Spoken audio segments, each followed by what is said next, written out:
e o tema tem tudo a ver com o Dia das Mães, mães que são dignas, segundo a Bíblia, de serem imitadas.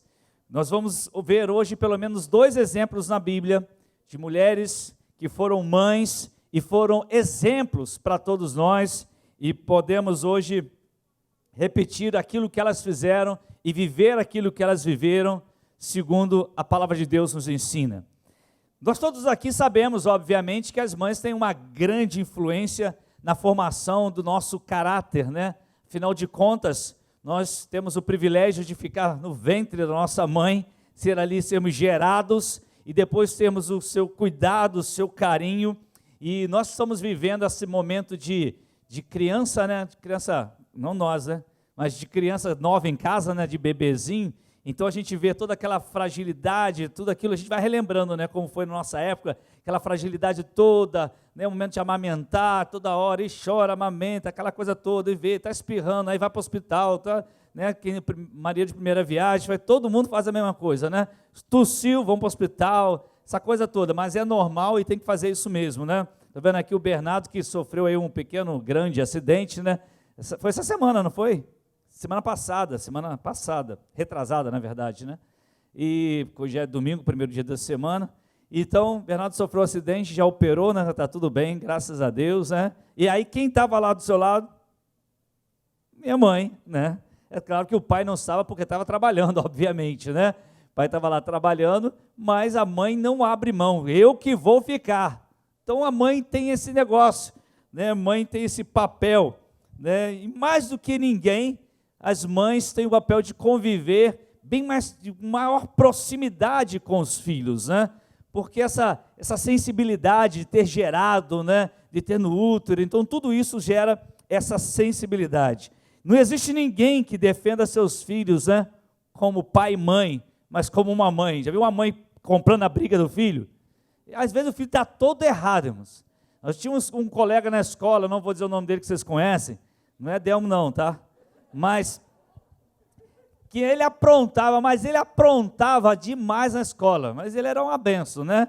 E dava aquele de anjinho. A mãe chegava na escola dando bronca na direção, dando bronca no professor, porque a mãe sempre dizia, meu filho não faz nada. Mas ele aprontava muito, irmãos, porque eu acompanhava. Então, mãe tem dessas coisas, né? Tem mãe que passa a mão na cabeça, a gente fala, passa a mão na cabeça. É porque mãe tem umas coisas que são diferentes, né?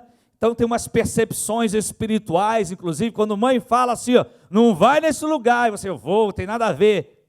Não, palavra de mãe, mãe quando fala, sai da frente, meu irmão. Parece profeta falando, vai falar e vai dar certo, né? E mãe quando manda o chinelo não erra de jeito nenhum, queridos. Mas vai certinho, no local certo, não tem erro. Ela tem uma mira assim, parece um sniper, né? A mãe sniper, né? Com o chinelo na mão. E aí a mãe tem isso. Agora, quando a gente olha um exemplo na Bíblia, eu queria que você abrisse sua Bíblia, 1 Samuel, capítulo 1, um texto muito conhecido da palavra de Deus. Eu quero deixar esse exemplo de mãe com você. Uma mulher que lutou, né, muitas coisas para ser mãe, para sonhar com isso e alcançar esse objetivo. 1 Samuel, capítulo 1, versículos de 1 a 20. Havia certo homem de Ramataim, Zufita, dos montes de Efraim, chamado Eucana, filho de Jeroão, neto de Eliú e bisneto de Tou, filho do Efraimita Zufe. Eita Jesus! Ele tinha 2 mulheres, uma se chamava Ana e a outra Penina. Penina tinha filhos, Ana, porém, não tinha. Todos os anos esse homem subia de sua cidade a Siló para adorar e sacrificar ao Senhor dos Exércitos. Lá, Ofni e Finéias, os 2 filhos de Eli, eram sacerdotes do Senhor. No dia que Eucana oferecia sacrifícios, dava porções à sua mulher Penina e a todos os filhos e filhas dela. Mas a Ana dava uma porção dupla, porque a amava, apesar de o Senhor tê-la deixado estéril. E porque o Senhor a tinha deixado estéril, sua rival a provocava continuamente a fim de irritá-la. Isso acontecia ano após ano. Sempre que Ana subia à casa do Senhor, sua rival a provocava e ela chorava e não comia. Eucana, seu marido, lhe perguntava, Ana, por que você está chorando? Por que não come? Por que está triste? Será que eu não sou melhor para você do que 10 filhos?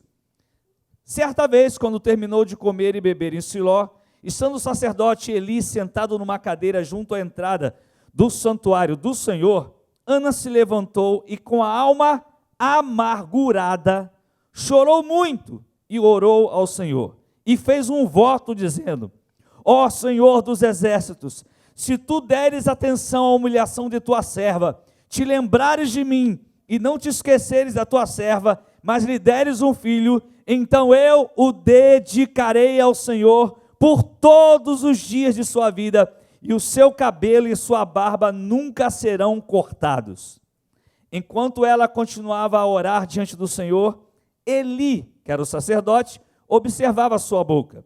Como Ana orava silenciosamente, seus lábios se mexiam, mas não se ouvia sua voz. Aí uma prova que não é no grito que você ganha, tá, Cris?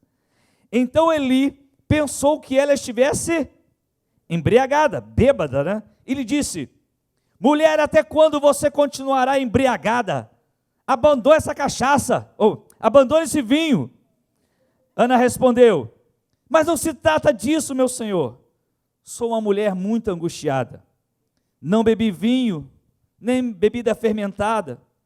Eu estou derramando a minha alma diante do Senhor. Não julgue sua serva uma mulher vadia. Estou orando aqui até agora por causa de minha grande angústia e tristeza. Aí Eli caiu a ficha, respondeu: vá em paz, e que o Senhor Deus de Israel conceda a você o que pediu. Ela disse: espero que sejas benevolente para com tua serva. Então ela seguiu seu caminho e comeu, e seu rosto já não estava mais abatido. Na manhã seguinte, eles se levantaram e adoraram o Senhor. Então voltaram para casa em Ramá. Eucana teve relações com sua mulher Ana, e o Senhor se lembrou dela. Assim Ana engravidou, e no devido tempo deu à luz um filho, e deu-lhe o nome de Samuel. Eu o pedi ao Senhor. Quando no ano seguinte Eucana subiu com toda a família para oferecer o sacrifício anual ao Senhor e para cumprir o seu voto, aí o texto continua, mas eu quero parar por aqui. Queridos, quando nós olhamos esse momento na vida de Ana, nós vemos uma mulher que ela não desistiu por nada. Uma mulher que era estéril e não desistiu de conquistar aquilo que ela tanto desejava, que era simplesmente ser mãe. Ana era uma mulher amada, sim ou não? Sim, Ana era uma mulher amada, mas era uma mulher que sofria, porque ela tinha um sonho que era legítimo: eu quero ser mãe. E aquele sonho vivia sendo adiado, nunca conseguia ser mãe. Ela amada pelo seu marido.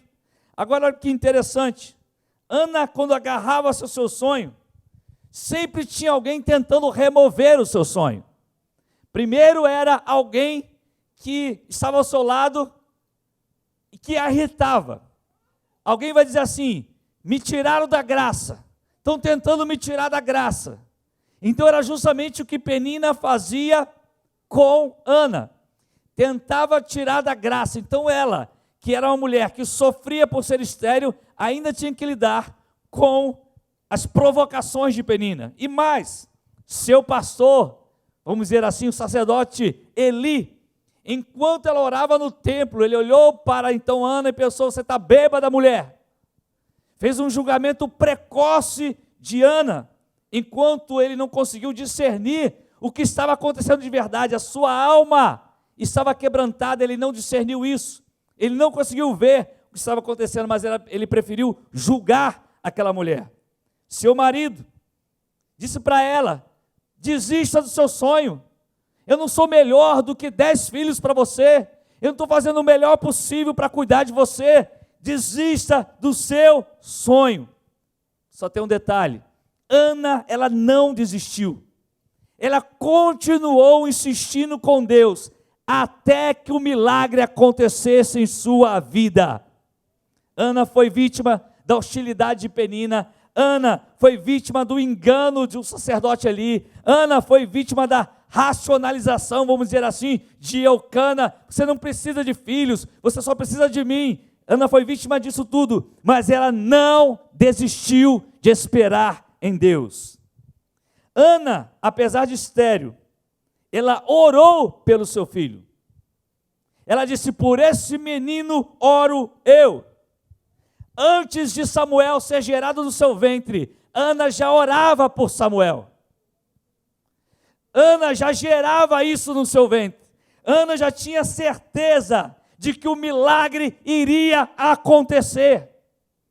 Hoje, nós vemos muitas mães abençoadoras, mães batalhadoras, mães que são até modernas, mães intelectuais, mães talentosas, algumas muito ocupadas, mas nós precisamos de uma geração de mães que oram, mães que clamam, mães que se prostram diante do Senhor, mães que oram pelos seus filhos, e eu tenho certeza que você é essa pessoa em nome de Jesus. Então, assim como aconteceu com Ana, vai acontecer com você. Espera aí, pastor, eu não sou mãe ainda, vai acontecer comigo? Eu estou falando do milagre que Deus tem para a sua vida. Deus, Ele ouviu as orações de Ana, e quando ela recebeu a bênção, o que ela fez? Ela consagrou o seu filho de volta a Deus.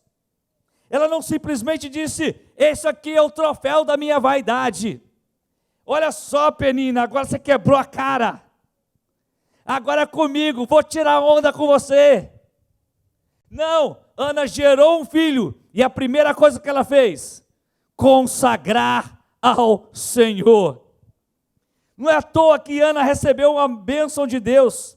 Ana devolveu ao Senhor Samuel. E aquele filho chamado Samuel, que ela entrega de volta ao Senhor, porque ela recebeu a bênção e ela devolveu ao Senhor, foi uma bênção nas mãos de Deus.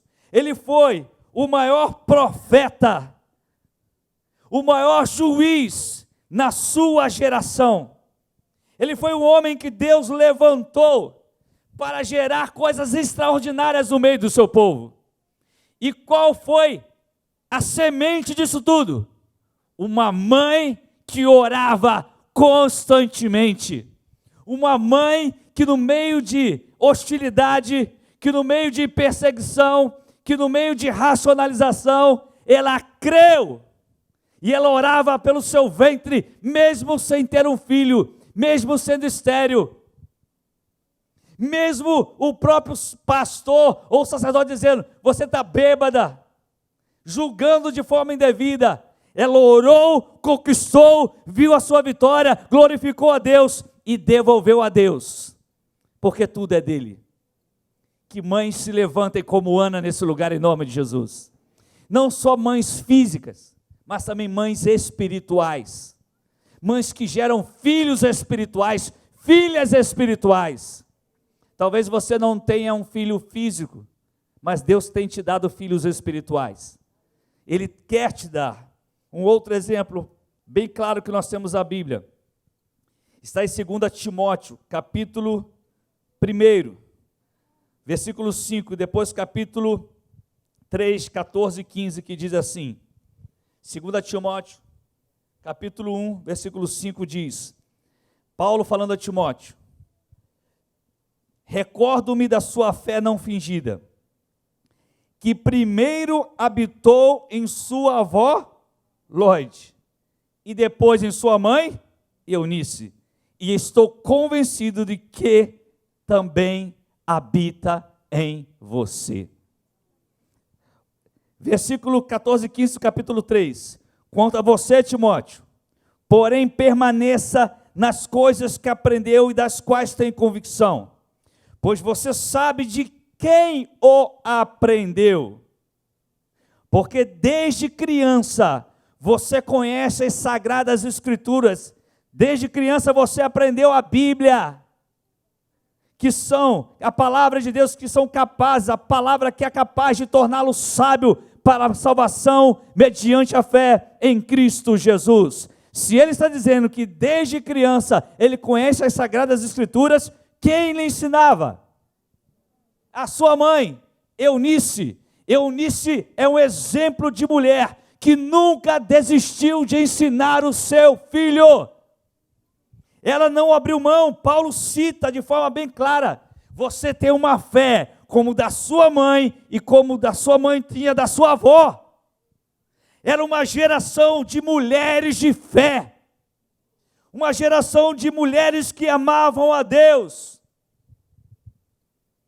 Eunice era uma mãe que compreende que o ser vem antes do ensinar. Ela precisava ser uma testemunha viva para o seu filho. Ela precisava ser um exemplo vivo para o seu filho. Então ela não só ensinava segundo as Sagradas Escrituras para aprender a Bíblia direitinho, não. Ela vivia aquilo que ela ensinava. Sua mãe tornou-se para Timóteo um exemplo de fé, um espelho a ser seguido. E como é muito claro, sabe o que Eunice fez? A Bíblia diz: Eunice, mãe de Timóteo, ensinou a Timóteo o caminho da salvação. A verdade é, queridos, e vamos falar aqui, e levou seu filho à conversão. Nós, na nossa sociedade aqui que vivemos, nós temos nas escolas, de forma normal, você tem aula de quê? Matemática, português, ciências, Ciências? Na minha época era ciências, é o que agora? Biologia, também tive biologia. Física, química, essas coisas todas. Aí você que é pai, você que é mãe, o que você faz? Você bota seu filho para estudar. E você agora está num momento maravilhoso, porque a aula online é uma coisa maravilhosa. Só sabe quem passa. Como eu não tenho mais, graças a Deus, já passou, agora é com você. Então você está vivendo uma nova fase. Você está aprendendo junto com seu filho, ou relembrando, né? Algumas coisas. Você já viu algumas de nossas escolas, ou alguma mãe, algum pai, seja você mesmo ou eu, exigir dos nossos filhos que decorem um versículo bíblico?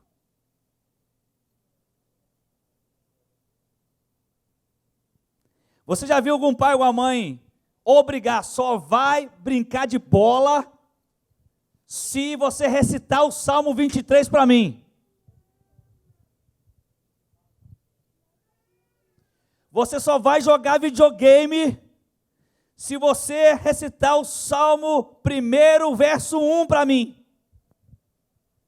Você vai dizer: meu Deus, que crueldade!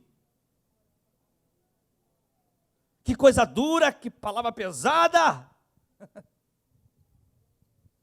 Só que a Bíblia diz que nós temos que ensinar nossos filhos o tempo todo a sua palavra. E não é ensinar, querido, simplesmente você querer dar uma aula de teologia para o seu filho. Você não precisa dar aula de teologia para o seu filho. Você precisa fazer com que seu filho e sua filha guarde a palavra de Deus no seu coração, para que quando ele envelhecer, ele não se esqueça dessa palavra, porque é essa palavra que dará vida. Agora, você pega seu filho e sua filha e diz: se você não souber responder as perguntas de biologia, você não vai jogar videogame. Se você não responder as perguntas aqui, essas contas de matemática aqui, você não fizer o exercício de casa hoje, você não usa seu celular. Está sem celular. Mexeu em celular, mexeu na alma. Qualquer um aqui. Não fala só das crianças não, porque eu conheço muito adulto, é a mesma coisa. Faz um desafio, fica 24 horas sem celular. Ah, mas é meu trabalho. Beleza, então o dia que você não trabalha, você fica sem. Desliga, guarda e fala 24 horas. Se você passar de 30 minutos, já é uma boa coisa.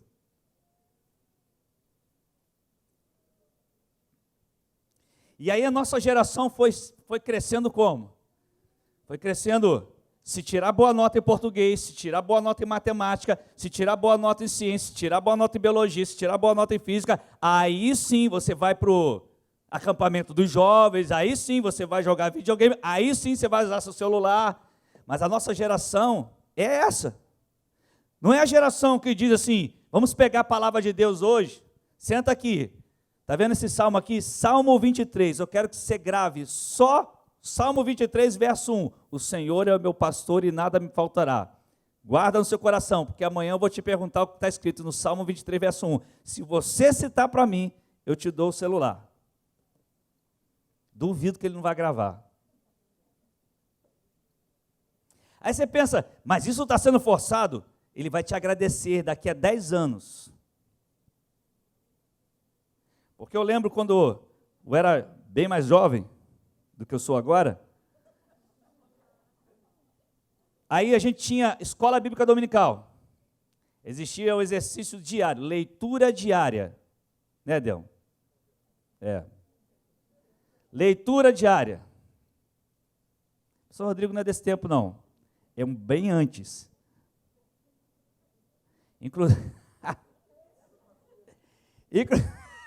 Essa foi boa. Ele fez curso de datilografia, que eu sei. Aí, fez. Já até me perdi, meu Deus, o que eu estava falando. Leitura diária. E aí nós tínhamos lá a nossa revistinha, todo mundo fala, isso é religiosidade, coisa antiga, né, coisa que já passou, tá bom. Se eu não fizesse a leitura diária da Bíblia, daquele dia lá, porque eu tinha que marcar, tinha que fazer leitura, abrir a Bíblia, achar o texto bíblico, e ler o texto e marcar lá, ó, li. Não tem brincadeira não, irmão. Naquele tempo tinha videogame, né? Nem Atari tinha. Play 1, então, meu filho, foi muito depois. Tinha aquele, como que é, toca. Nem aquilo. Era carrinho, era bola de gude, soltar pipa, queimado. Você sabe o que é queimado? Sabe o que é bola de gude? Sabe o que é jogar tampinha? Tacobol? Bandeirinha? Mas os mais antigos. Pular amarelinha. Ah, mas isso eram as meninas, aqui nada, os meninos brincavam também. E aí a gente cresceu assim, ó, se você não ler, fazer essa leitura diária, aí todo mundo vai, olha lá para trás e fala assim, gente que é muito religioso, né? Se não fosse isso, eu não saberia o que estava escrito em Salmo 23, verso 1, que o Senhor é o meu pastor, porque na época você não vai conseguir entender o que significa. Mas no tempo certo, aquilo virá à sua memória. E aquilo que virá à sua memória lhe dará esperança. Então deixa eu dizer a você, mãe, mesmo que teu filho esteja distante daquilo que você pensa estar distante, se você ensinou a palavra de Deus a ele ou a ela, guarde uma coisa no seu coração, essa semente está lá. E ele nunca vai se esquecer dessa semente. Um dia ele vai se lembrar dessa semente.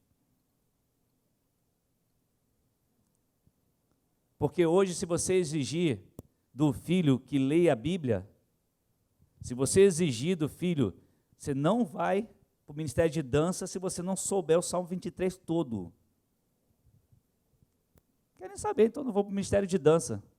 Mas agora se você falar, eu não vou te dar o celular, se você não citar o Salmo 23 todo, aí vai ter um abençoado do inferno é difícil, um amaldiçoado do inferno que vai dizer que isso é pressão psicológica contra a criança, só por causa de uma Bíblia. Eu vou te dar um conselho, pai e mãe, faça isso, porque quem cuida do seu filho é você, não é nenhum psicólogo que cuida do seu filho, não. Podem ser bênçãos na sua vida, na vida do seu filho, mas quem vai prestar conta diante do pai é você. Você, pai e mãe, nem seu pastor, nem a pastora da rede infantil, e ninguém vai prestar conta diante de Deus pela sua família. É você que irá prestar contas. Você tem essa responsabilidade. Por isso que nós temos mães aqui na Bíblia, eu poderia citar dezenas. Mas quando a gente vê a fé de Ana, a sua persistência, a sua vontade de consagrar ao Senhor, a sua dedicação ao Senhor, de receber a bênção e devolver a Deus. Quando vemos a dedicação de Eunice, que criou Timóteo, segundo as Sagradas Escrituras, e aí Paulo vai dizer, quando você cresceu, você já tinha conhecimento da palavra, porque a sua mãe lhe ensinou, porque a sua mãe aprendeu com sua avó. Porque se na sua geração você é o primeiro que começou assim, eu espero que quando você olhar para o seu neto ou sua neta lá na frente, e ver seu filho ou sua filha ensinando a palavra de Deus para ele, ou para ela, você vai dizer, foi porque eu ensinei ao meu filho ou à minha filha a palavra de Deus, e agora ele está transmitindo a mesma coisa a outros. Sabe o que você deve fazer? Fazer uma festa e glorificar Jesus. Porque não é tão simples quanto parece. Vivemos uma geração que o importante é você ter uma faculdade. É bom? É. É importante? Sim. Mas virou mais importante do que você ter um caráter em Cristo Jesus. Porque caráter não se forma em escola. Caráter se forma em casa. Paulo disse a Timóteo, você foi formado através das Sagradas Escrituras, da palavra. Você pode ter sucesso em tudo, mas se você não tiver sucesso no seu caráter, você não tem nada.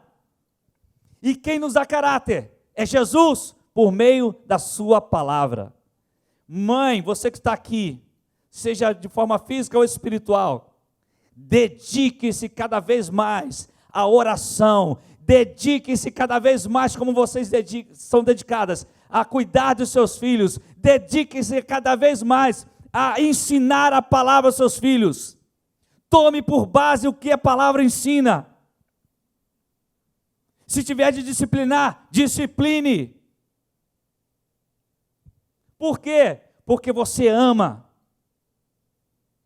Porque se você tiver de dar a vida, você dá a vida. Não só mãe, pai também faz isso. Mas como hoje é dia das mães, e a gente fala, dia da mãe é todo dia. Mas é mesmo. Assim como o dia do pai é todo dia. Criaram isso aí, para a gente poder fazer o quê? Comprar. E deu certo.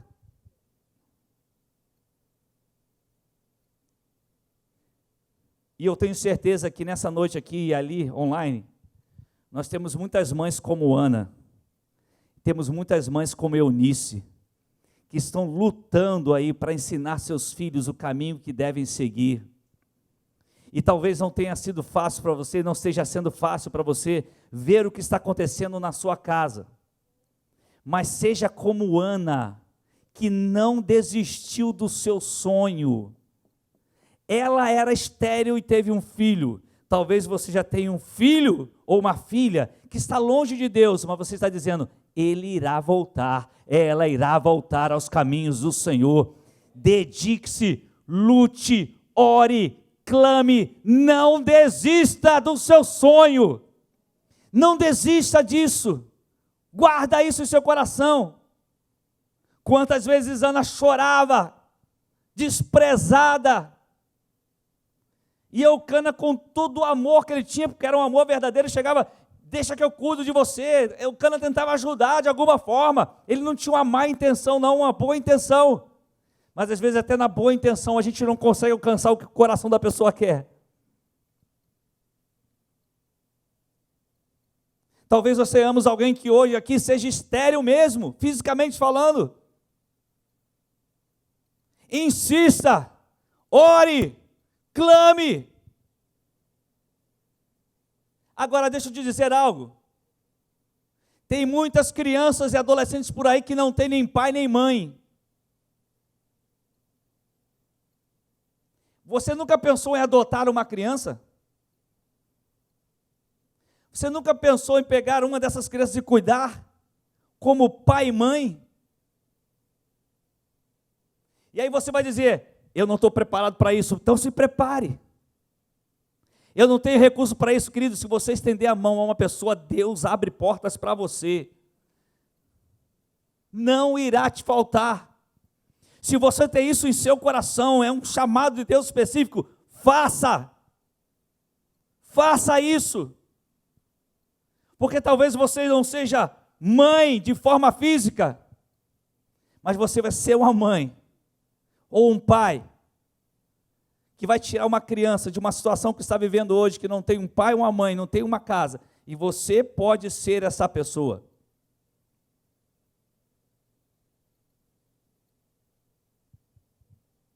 É fácil? Não é nada fácil. Mas é possível.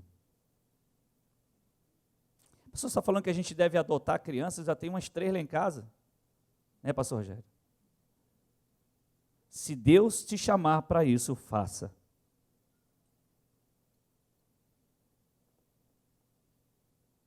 Ontem eu vi Pedro Henrique falando assim, eu quero mais 3.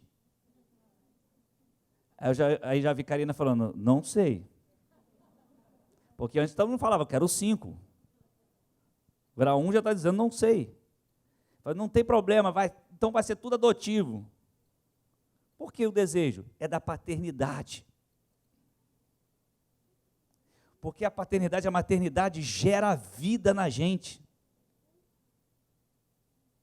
Transforma a nossa vida, não transforma só a vida das pessoas, não, transforma a nossa vida. O que mãe você tem, ninguém tem. Nenhum homem aqui tem. Você tem um privilégio, um dom dado por Deus, uma bênção dos céus sobre a tua vida. Você, mulher, tem um dom dado por Deus, mesmo que você não tenha um filho físico, você tem um dom dado por Deus. Mesmo que hoje você não possa ter esse filho fisicamente falando, mas você pode alcançar. Há possibilidade para isso. E você vai pensar, mas eu vou dedicar minha vida? Sim. Eu vi uma vez, para a gente encerrar, perguntaram a uma mulher que já era avó, e perguntaram para ela, acho que foi lá nos Estados Unidos, perguntou, o que você fez para Deus? E ela ficou pensando, e ficou assim, sem saber o que responder, porque a mente dela estava voltada assim, o que eu fazia na igreja? Eu era líder de célula, eu tocava no louvor, eu participava do teatro, eu fazia isso, fazia aquilo, e aí ela, triste, respondeu, eu não fiz muita coisa. Aí aquele pastor, aquele entrevistador falou assim, mas a senhora não é mãe de fulano de tal, mãe de cicrano, mãe de Beltrano, e todos eles eram pastores líderes conhecidíssimos, que davam frutos dignos de arrependimento. E ele falou, você cumpriu a maior missão que um ser humano pode cumprir sobre a terra. Você gerou filhos, ensinou os filhos, criou seus filhos, colocou-os no caminho do Senhor, e hoje eles são umas bênçãos do reino de Deus. Você alcançou grandes coisas, não talvez diante dos holofotes de uma igreja local, mas diante do Senhor. Você é uma bênção.